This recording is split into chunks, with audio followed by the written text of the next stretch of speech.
To platform. साथियों, हम लोग पिट 2022 के लिए मॉक टेस्ट सॉल्व कर रहे हैं और आज हम लोगों का 12वां मॉक टेस्ट है। इसमें जीएस के टोटल 30 प्रश्न रहेंगे। आप इसको सॉल्व करके बताइएगा आपके कितने सही हुए। चलिए शुरू करते हैं। आज का पहला प्रश्न है, बिंदुसार किसका पुत्र था? देखिए, मौर्यवंश क्या था? मौर्यवंश के पहले संस्थापक कौन थे? चंद्रगुप्त मौर्य ये पहले थे। दूसरा बिंदुसार था, अर्थात इनका पुत्र था चंद्रगुप्त मौर्य का। फिर बिंदुसार का जो पुत्र था, बिंदुसार का पुत्र वो अशोक था। तो बिंदुसार किसका पुत्र था? तो ये चंद्रगुप्त मौर्य का। सही जवाब होगा ऑप्शन नंबर सी। पूरा कालक्रम आप मौर्य साम्राज्य का ऐसे देख सकते हैं। अब रही बात बिंदुसार की, तो इसका कार्यकाल कब से कब तक था? 298 से लेके 273 ईसा पूर्व में। चलिए नेक्स्ट देखते हैं। नेक्स्ट है त्रिपिटक किस महत्वपूर्ण है? त्रिपिटक जो है ये बौद्ध धर्म की पवित्र पुस्तक है। देखिए, जब गौतम बुद्ध जी की मृत्यु होती है तो उनके मृत्यु के पश्चात उनके जो ज्ञान दिए गए थे उनको इन पुस्तकों में समाहित करके रखा गया। टोटल 3 पुस्तकें हैं, विनय पिटक, सुक्त पिटक और अभिधम्म पिटक। ये 3 के तीनों त्रिपिटक हैं बौद्ध धर्म के। नेक्स्ट आइए देखते हैं, पाल साम्राज्य का प्रथम शासक कौन था? पाल का प्रथम शासक गोपाल। सही जवाब हम लोगों का होगा ऑप्शन नंबर ए। यह एक बौद्ध अनुयायी था, बौद्ध अनुयायी अर्थात बौद्ध धर्म को मानने वाला। और इसने जो है नालंदा में एक बिहार की स्थापना की थी। नालंदा में बिहार की स्थापना गोपाल के द्वारा की गई थी। इतना महत्वपूर्ण है गोपाल के बारे में। नेक्स्ट आइए देखते हैं, भारत पर शासन करने वाला प्रथम मुस्लिम राजवंश कौन था? प्रथम मुस्लिम राजवंश। देखिए, 1206 से लेके 1290 तक कौन रहता है? गुलाम वंश। पहला मुगल शासक, दिल्ली की सल्तनत गद्दी पे बैठने वाला गुलाम वंश रहता है, मुस्लिम शासक। और इसका जो क्रम है वो सबसे पहले गुलाम वंश आता है, गुलाम वंश, फिर खिलजी वंश, फिर सैयद वंश जो यहाँ पे नहीं दिया गया है, फिर चौथे नंबर पे आता है तुगलक और 5वें पे आता है लोधी वंश। टोटल दिल्ली पे ये 5 राजवंश शासन किए थे मुगल वंश आने के पहले। नेक्स्ट आइए देखते हैं, शिवाजी महाराज के शासन काल में मंत्री परिषद को किस नाम से जाना जाता था? तो देखिए, शिवाजी महाराज के शासनकाल में मंत्री परिषद को अष्टप्रधान नाम से जाना जाता था। अष्टप्रधान, आप लोग अष्टदिग्गज से कंफ्यूज मत कीजिएगा, अष्टप्रधान। इसमें पेशवा, अमात्य, मंत्री, सचिव, सुमंत, सेनापति, पंडित राव, न्यायाधीश, ये टोटल सभी 8 लोग रहते थे शिवाजी महाराज के अष्टप्रधान मंत्रिपरिषद में। ये एक प्रकार का सचिव पद समझ लीजिए। जैसे इस समय भारत सरकार का सचिव चल रहा है, मंत्रालय अलग अलग चीज़ों को दिया जा रहा है, उसी प्रकार से ये चलता था। प्रार्थना समाज के संस्थापक कौन थे? देखिए, प्रार्थना समाज के जो संस्थापक थे वो आत्माराम पांडुरंगा प्लस आचार्य केशव चंद सेन, इन दोनों लोगों ने मिलके इसकी स्थापना की थी। अच्छा, कब और कहाँ? तो 1867 में मुंबई में हुआ था। मुंबई में, उस समय उसे बम्बई कहा जाता था। नेक्स्ट आइए देखते हैं, काकोरी षड्यंत्र मामला किस वर्ष में हुआ? काकोरी कांड। देखिए, 9 अगस्त 1925 को सहारनपुर और लखनऊ रोड पे ट्रेन जाते हुए लूट लिया गया था और उसमें सरकारी खजाना था। सहारनपुर लखनऊ पैसेंजर ट्रेन थी, उसको लूट लिया गया, उसमें सरकारी खजाना था। इस कार्य को अंजाम देने के लिए 29 क्रांतिकारी जो थे उन्हें गिरफ्तार किया गया, जिसमें राम प्रसाद बिस्मिल्ला, अशफाक उल्ला खां, रोशन लाल और राजेंद्र लोहड़ी जैसे लोगों को फांसी की सज़ा दे दी गई। और इससे बचकर भाग निकलने में चंद्रशेखर आज़ाद सबसे अव्वल रहे, वो इससे बच निकले। तो सही जवाब जो होगा वो होगा 1925। कौन सा एग्जैक्ट डेट था? तो 9 अगस्त को। नेक्स्ट आइए देखते हैं, सुभाष चंद्र बोस ने निम्नलिखित में से किस पार्टी की स्थापना की थी? देखिए, त्रिपुरी संकट कब हुआ था?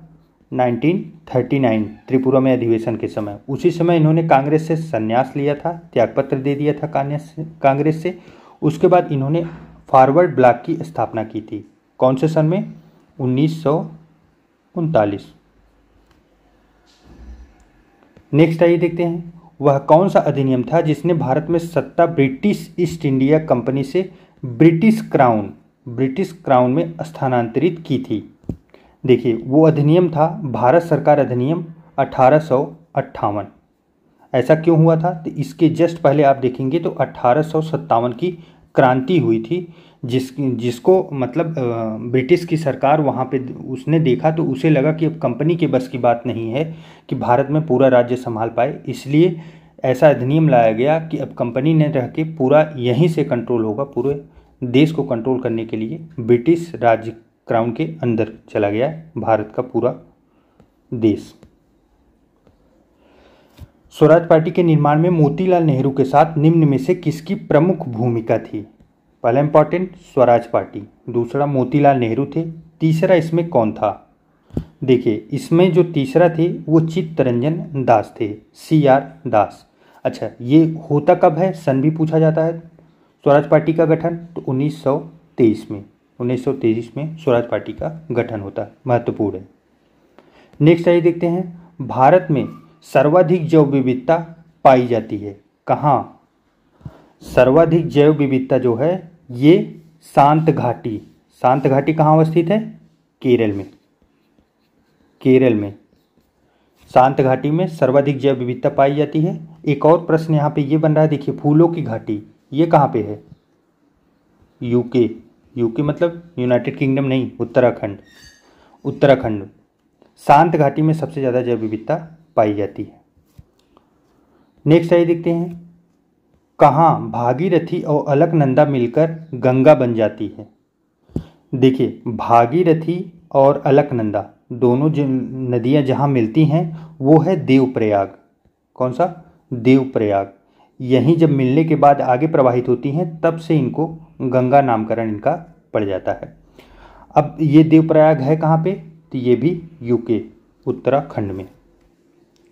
नेक्स्ट आइए देखते हैं, कौन सा ग्रह सबसे ज़्यादा चमकीला है? पिछले के टेस्ट में हम लोगों ने कर लिया है, तो वो शुक्र ग्रह है। शुक्र सबसे ज़्यादा चमकीला है। भोर का तारा, सायं का तारा, इसे ही कहा जाता है शुक्र ग्रह को। और यह सूर्य से जो है, पहले तो बुध है, दूसरे नंबर पे शुक्र आता है, दूसरे क्रमांक पे है बुध, शुक्र, तीसरे पे हम लोगों की पृथ्वी है। नेक्स्ट आइए देखते हैं, दुनिया की सबसे बड़ी ताजे पानी की झील कौन सी है? देखिए, दुनिया की सबसे बड़ी ताजे पानी की झील लेक सुपीरियर है। लेक सुपीरियर ये कहाँ पे अवस्थित है? तो USA एंड कनाडा के बॉर्डर पर। ज़्यादा जगह आप देखेंगे USA ही मिलेगा, लेकिन ये लगभग बॉर्डर पे अवस्थित है लेक सुपीरियर झील। यह ताजे पानी की अर्थात स्वच्छ झील है, क्लीन झील। अच्छा, एक प्रश्न और बनता है, खारे पानी की सबसे बड़ी झील? तो वह जो है कैस्पियन सागर है,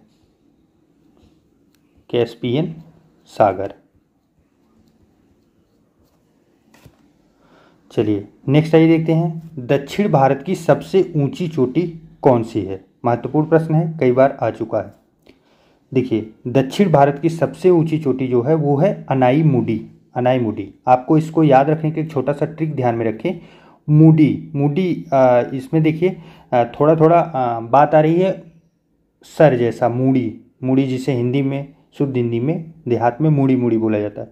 तो सर कहाँ होता है? सर सबसे ऊपर होता है शरीर के, तो इसलिए ये क्या है? तो सबसे ऊपर है, इसका मतलब सबसे ऊंची है कहाँ की? दक्षिण भारत की। अच्छा, दूसरे नंबर पे जो आती है वो कौन सी है दक्षिण भारत की? तो दक्षिण भारत की दोदा बेटा जो है ये दूसरे नंबर पे है। नेक्स्ट आइए देखते हैं, हिंदू रेट ऑफ ग्रोथ शब्द किसने प्रस्तावित किया? देखिए, अर्थशास्त्री जो थे राजकृष्ण, इनके द्वारा ये दिया गया है। कौन सा? Hindu rate of growth. यह जो है, यह है क्या हिंदू रेट ऑफ ग्रोथ? यह जो है जीडीपी ग्रोथ के बारे में डिटेल इसमें दी गई है। नेक्स्ट आइए देखते हैं, भारत के कृषि क्षेत्र में सामान्यतः किस प्रकार की बेरोजगारी पाई जाती है? देखिए, कृषि क्षेत्र में जो है वो प्रच्छन्न बेरोजगारी पाई जाती है। सही जवाब होगा ऑप्शन नंबर सी। अब ये प्रच्छन्न बेरोजगारी है क्या? तो ऐसी बेरोजगारी जो छिपी हुई होती है। कैसी? छिपी हुई बेरोजगारी। छिपी हुई अर्थात मतलब कुछ दिनों के लिए। देखिए, एग्रीकल्चर में अभी क्या होता है कि इस समय अभी प्रेजेंट टाइम में देखिए, प्रेजेंट टाइम में क्या हो रहा है, धान के खेत लगे हैं, तो धान में अभी इस समय कोई कार्य नहीं है, बस उसमें पानी की आवश्यकता है। बारिश अगर हो रही है तो कुछ भी ज़रूरत नहीं है, बस उसमें थोड़ा बहुत आप खाद वाद छिड़काव कर दीजिए, कुछ नहीं करना है। लेकिन 1 महीने 1.5 महीने तक ऐसे चलेगा, 1.5 महीने बाद फिर अच्छा खासा कार्य आ जाएगा, उसकी कटाई दवाई वो सब करो। तो इसमें छिपी हुई बेरोजगारी, मतलब कुछ दिन काम रहता है, कुछ दिन बहुत ज़्यादा काम रहता है, और कुछ दिनों तक लंबे टाइम तक बैठे रहो, कोई काम ही नहीं मिलता। तो इसे बोलते हैं प्रच्छन्न बेरोजगारी। तो एग्रीकल्चर में ऐसी समस्या भारत में सबसे ज़्यादा है।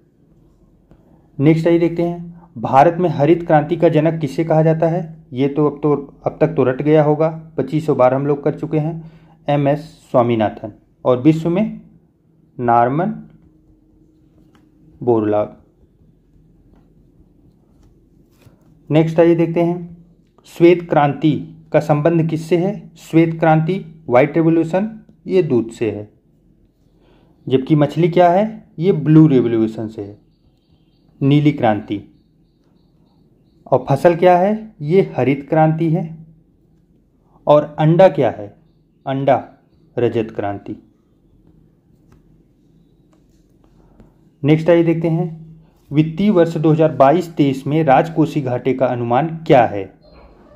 देखिए, इस फैक्ट को आप लोग याद रखिएगा, ये आने के पूरे संकेत हैं। जीडीपी का जो राजकोषीय घाटे का इस बार का अनुमान है वो जीडीपी का 6.4% है। महत्वपूर्ण है क्योंकि 6% के ऊपर गया है, इसलिए चांसेज बनते हैं, क्योंकि इसको 6 से लेके 2 के बीच में रखने का पूरा प्रयास गवर्नमेंट करती है, लेकिन इस बार 6 के ऊपर चला गया है, इसलिए चांसेज बन रहे हैं। संविधान के 73वें संशोधन द्वारा पंचायत को निर्दिष्ट किए जाने वाले कार्य निम्नलिखित में से वर्णित हैं। 73वां संविधान संशोधन कौन से सन में? 1992 में। क्या है? पंचायत राज। पंचायत राज ये कौन से भाग में है? भाग 9, अनुसूची 11वीं अनुसूची में वर्णित है। 74वां संविधान संशोधन नगरपालिका, सन वही है, भाग 9 का। चलिए नेक्स्ट देखते हैं, यदि सरकार राज्यसभा में पराजित हो जाए तो क्या होता है? कहाँ पे? राज्यसभा। नोटिस करिए, प्रधानमंत्री अपना त्यागपत्र दे देता है? नहीं। ऐसा कब होगा? ऐसा प्रधानमंत्री तब करेगा जब लोकसभा में होगा। संसद भंग हो जाती है? नहीं, ये लोकसभा में होगा तभी होगा। राष्ट्रपति शासन लागू हो जाएगा? ये भी लोकसभा में होगा तभी होगा। तो अर्थात सही जवाब बनेगा ऑप्शन नंबर डी। ऐसा क्यों दिया गया है? क्योंकि लोकसभा के प्रति ही सरकार जो है या संसद जो होते हैं वो सामूहिक रूप से जिम्मेदार होते हैं लोकसभा के प्रति, न कि राज्यसभा के प्रति। इसलिए सही जवाब जो बनेगा वो बनेगा ऑप्शन नंबर डी, इसमें से कुछ नहीं होगा। नेक्स्ट आइए देखते हैं, राष्ट्रपति के उम्मीदवार के लिए क्या आवश्यक नहीं है? आयु 35 वर्ष पूरा कर चुका हो, सही बात है, ये पूरा होना चाहिए। पढ़ा लिखा हो, पढ़ा लिखा तो अभी हमारे यहाँ हमारे देश में प्रधान तक भी नहीं पूछे जा रहे हैं, राष्ट्रपति तक की क्या बात है। तो आप सोचिए कितना बड़ा पॉइंट है और बहुत अच्छा पॉइंट समाहित किया गया है, क्योंकि सबको पहली नज़र में ये लगेगा कि ये तो सही है, भाई कुछ तो जानना चाहिए, भाई आप राष्ट्रपति बने हैं, पढ़े लिखे होंगे तभी। लेकिन ऐसा नहीं है, संविधान में सीधा सीधा लिखा गया है, ऐसी कोई जिक्र किया ही नहीं गया पढ़े लिखे हैं कि नहीं पढ़े लिखे हैं। देखिए, लोकसभा का सदस्य निर्वाचित होने के लिए अर्हित हो, सही बात है, भारत का नागरिक हो, ये भी सही बात है। तो सिर्फ एक चीज़ आवश्यक नहीं है, कौन सी चीज़, आप पढ़े लिखे हो या कुछ भी कर रहे हो, आपको कुछ नहीं आता, अब राष्ट्रपति बन जाएंगे, कोई टेंशन आपको नहीं है। यह हमारे देश की विडंबना है। नेक्स्ट आइए देखते हैं, संविधान का भाग दिया गया है, विषय दिए गए हैं। देखिए, मैच द फॉलोइंग करके आए या तो डायरेक्ट करके आए, ये प्रश्न महत्वपूर्ण होते हैं। भाग 2 में नागरिकता सही है। भाग 3 में मूल अधिकार या जिसे मौलिक अधिकार बोलते हैं, ये भी सही है। भाग 4 राज्य की नीति के निदेशक तत्व, ये भी सही है। जबकि भाग 5 जो है यही हम लोगों का आंसर है, भाग 5, क्योंकि ये मैच नहीं है। भाग 5 में क्या है, भाग 5 में संघ की बात की गई है, जबकि भाग 6 जो आता है उसमें राज्य की बात की गई है। अच्छा, तो ये मूल कर्तव्य है कहाँ, तो ये 4 क में है, 4 क में मूल कर्तव्य। चलिए नेक्स्ट देखते हैं, लोकसभा के लिए चुनाव में निर्वाचित होने के लिए किसी व्यक्ति के लिए न्यूनतम आयु सीमा क्या है? किसमें? लोकसभा में। देखिए, लोकसभा में निर्वाचित होने के लिए व्यक्ति की जो न्यूनतम आयु की आवश्यकता है वो है 25 वर्ष। 18 वर्ष क्या है? 18 वर्ष वोटिंग राइट है। वोटिंग राइट अर्थात वोट देने के लिए आप अर्ह हो जाएंगे। 21 वर्ष ये ग्राम प्रधान पंचायती राज के लिए है। चलिए नेक्स्ट देखते हैं, न्यूटन का पहला नियम। न्यूटन का जो पहला नियम है वो किस पर निर्भर करता है, किस नाम से जाना जाता है? देखिए, न्यूटन जी ने कहा था कि अगर कोई वस्तु जो है, मान लीजिए ये वस्तु है, यह अगर ये विराम अवस्था में है, या तो ये विराम अवस्था में होगी या तो कोई वस्तु है ये चलती हुई अवस्था में है, यह तब तक उसी अवस्था में रहेगी जब तक इस पे बाहर से कोई बल न लगाया जाए। अर्थात चल रही है तो ये चलती रहेगी, जब तक कोई बाहरी बल इसे रोकेगा नहीं तब तक ये नहीं रुकेगी। और विराम अवस्था क्या है कि विराम अवस्था में अगर रुकी पड़ी है तो तब तक नहीं चलेगी जब तक इस पर बाह्य बल न लगाया जाए। इसे क्या बोलते हैं? जड़त्व का नियम। अब आप कहेंगे चलती हुई चीज़ें कैसे अपने आप वो रुक जाती हैं? रुक जाएंगी तो वो चल रही है तो घर्षण तो हो रहा है, जमीन से घर्षण हो रहा है ना, उसी को तो जड़त्व का नियम बताया जा रहा है। ये किसके द्वारा दिया गया है? न्यूटन के द्वारा। महत्वपूर्ण प्रश्न है, सीधा हूबहू ऐसे प्रश्न आता है, आप इसको देख लीजिएगा। प्रति सेकंड होने वाले दोलनों की संख्या को क्या कहते हैं? देखिए, इसको जो है प्रति सेकंड होने वाले दोलनों की संख्या को आवृत्ति या फ्रीक्वेंसी बोलते हैं। क्या? फ्रीक्वेंसी। और फ्रीक्वेंसी का मात्रक क्या होता है? तो इसका मात्रक हर्ट्ज होता है, हर्ट्ज। नेक्स्ट आइए देखते हैं, न्यूलैंड्स के अष्टक नियम के अनुसार निम्नलिखित में से किसमें सोडियम के समान गुण होते हैं? देखिए, न्यूलैंड के अनुसार जो है ये सोडियम के समान किसके गुणधर्म होंगे? तो ये लिथियम के होंगे। ये असल में आवर्त सारणी जो है, आवर्त सारणी में जो क्रम बनाए गए हैं, तत्वों को समाहित किया गया है जिस क्रम में, उस क्रम के नेक्स्ट मेंबर सेम जैसे प्रवृत्ति दिखाते हैं, उसी के ऊपर बनाया गया है। काफ़ी डीप में घुस के प्रश्न बना है, वैसे उम्मीद इतना नहीं है, इतना डीप तक घुसेंगे तो फिर भी आप एक फैक्ट के रूप में जानते रहिए। दूध में पाया जाने वाला मुख्य प्रोटीन कौन सा है? देखिए, दूध में पाया जाने वाला जो मुख्य प्रोटीन है वो कैसीन है। अच्छा, एक प्रश्न और बनता है, कैसीन के कारण ही दूध का रंग जो है वो सफ़ेद होता है, सफ़ेद। अच्छा, और एक और प्रश्न है, गाय का दूध हल्का पीला क्यों होता है? तो उसमें कैरोटीन होता है, कैरोटीन। इतने महत्वपूर्ण हैं फैक्ट्स। नेक्स्ट आइए देखिए, नेक्स्ट है, बेरी रोग निम्नलिखित में से किसकी कमी के कारण होता है? तो बेरी रोग जो है वो विटामिन B1 की कमी के कारण होता है। अब विटामिन B1 का रासायनिक नाम क्या है? तो थायमीन विटामिन B1 का रासायनिक नाम। ऐसे भी प्रश्न पूछा जाता है ना कि थायमीन की कमी के कारण कौन सा रोग होता है। अब 4 रोग दे दिया जाएगा, तो इसलिए आप इसको जो नाम है रासायनिक नाम, उसे भी आप लोग याद रखिएगा। इस प्रकार साथियों 30 प्रश्नों का हम लोग श्रृंखला कंप्लीट कर चुके हैं। 30 में से आपके कितने सही हुए आप कमेंट करके ज़रूर बताइएगा। और हाँ, चैनल पे अब करंट अफेयर की भी वीडियो आ रही है, आप उसे भी अच्छे से देख के सॉल्व कर लीजिएगा।